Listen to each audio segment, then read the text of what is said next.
Night then, Otis. Night, Roots. I love you. This right here is the exact moment sex education started going downhill and never recovered. But before we get into all that, a spoiler warning is in effect. If you still haven't watched the final season of Sex Ed, just pause the video and come back later. So here's the thing. I'm really not a big fan of Netflix nowadays.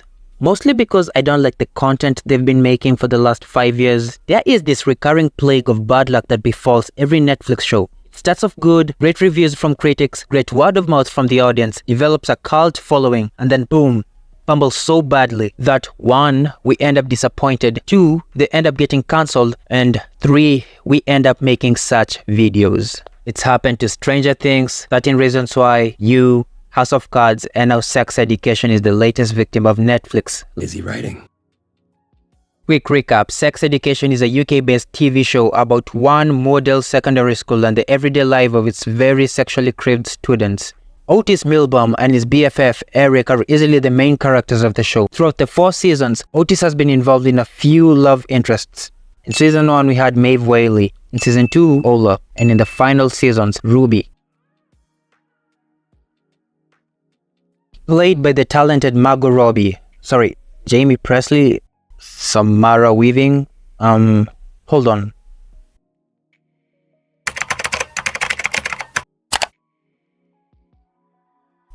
Oh, Emma Mackey. Holy shit. Maeve Wiley is a genius hot blonde who unfortunately was dealt a bad hand in life.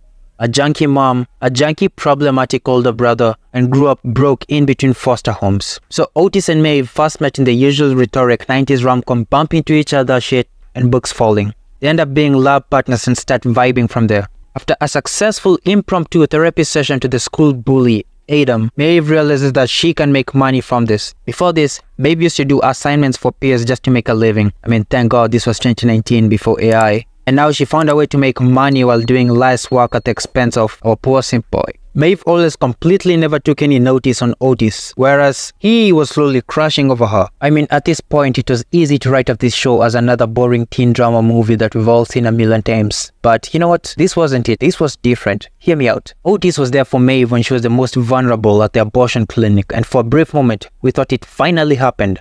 Until it didn't. Maeve and Jackson became official. Otis met Ola and hit things off, making Maeve jealous. Yeah, I know. I mean, what the f do bitches want?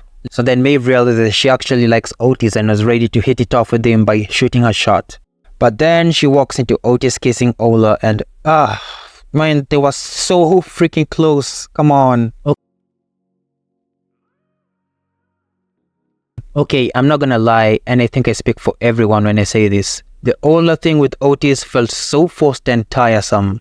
At the end of season 1, it was sort of cathartic seeing Otis finally happy and getting to be with someone who wants him, and Maeve finally doing the chasing, but something just fell off. Ola was very unlikable as a character, and the worst part is it kinda started off spreading to Otis. Otis went from a humble, likable, cool nerd to saying things like, But Ola loves them.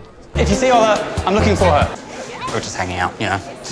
Boyfriend, girlfriend. And Maeve went from being a mean, cold-hearted person who never lets anyone in to this.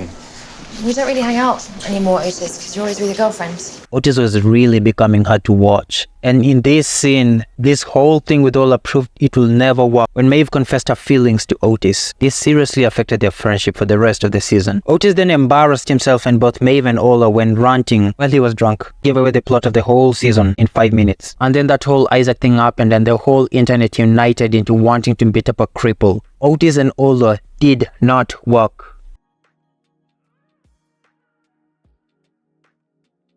So our boy is finally done with Ola, thank God. Till one day he wakes up after a night of partying and finds out that he was sleeping with Ruby. Throughout the show, Ruby was mostly a background character appearing with the cool Untouchables club. The best we ever got from her were reaction shots and one-liners. Ruby and Otis were the complete opposite of each other, and the funny thing is, their difference was literally the best thing about this. One sad thing about Ruby is that she lived 2 completely separate lives. In school, she was this untouchable jock, but in reality, she was broke and took care of her sick father. So what started off as a no strings attached quickly grew into something intimate.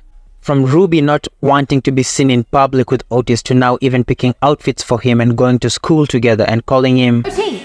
both wanted to have sex with each other everywhere. And I mean everywhere. And Ruby, the once unlikable jock, was finally growing in on us. This was clearly working until it wasn't. I messed it up with you.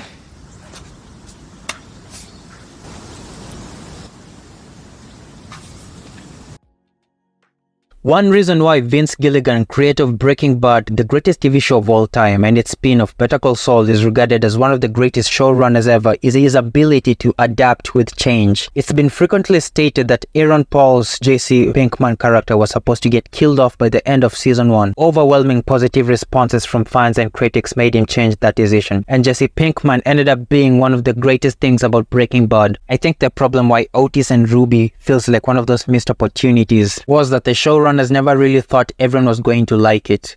They clearly didn't see anything long-term with them, and if we're being honest, I think they were surrounded with yes-men writers who wouldn't challenge them. The chemistry was so effortless, it didn't seem tiresome, like with Maeve, and too boring like with Ola. Don't get me wrong, I'm all in for slow burn storytelling in movies and TVs, like when Frodo finally beats the Dark Lord Sauron, and the Philippine telenovelas, I'm a really big sucker for them. Or in wrestling, when Hangman Adam Page finally wins the world title after almost 3 years of chasing it. Slow burn storytelling works, but I feel like Otis and Maeve love story just became frustrating over time. But with Ruby, it just clicks. Ruby went from being a toxic control freak to being a vulnerable and willing to let someone in. Season 3, episode 3 was the day sex had fumbled its story so badly it never recovered. From a writer's perspective, seeing how people loved Ruby and Otis in season 2, maybe they just wanted to test the waters and tease it, but again, it brings the age-old rule. A Chekhov's gun is a narrative principle that states that every element in a story must be necessary and irrelevant elements should be removed. If you are teasing Otis finally being happy with someone he loves, do it!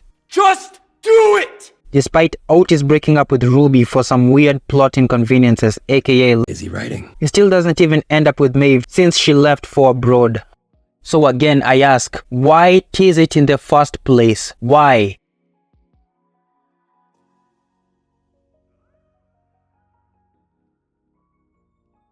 The long, slow burn storytelling of Otis and Maeve had no payoff, and it was reduced to a long-distance nonsense. The showrunners again teased Otis and Ruby with no payoff. I mean, come on, seriously, this is really getting sick and tiresome. Otis became a joke towards the end of the show, and even if he finally had sex with Maeve, this wasn't earned. Their goodbye was lackluster. I mean, she literally left him on the bed. I mean, did the show went over budget or something? I don't know. On one hand, we get it.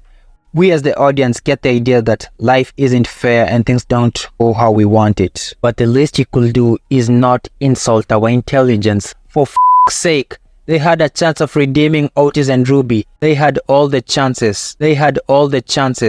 No surprise everyone is tuning out of this show and calling it another Netflix fumble. I mean, the show went from getting a lot of 8s and a few 7s to now getting a lot of 7s and even 6 on its final episode. And yes, this could have been preventable. I mean, I think we all know the How I Met Your Mother story. They shot 2 endings. The original ending like how they all planned it, which completely sucked, and the alternate ending that everyone considers canon. I think Lorena can redeem herself and give the people what they want. I mean, it's really funny Sax said is the first project she's a showrunner of, ended up fumbling it. Do we really need to give new people new chances?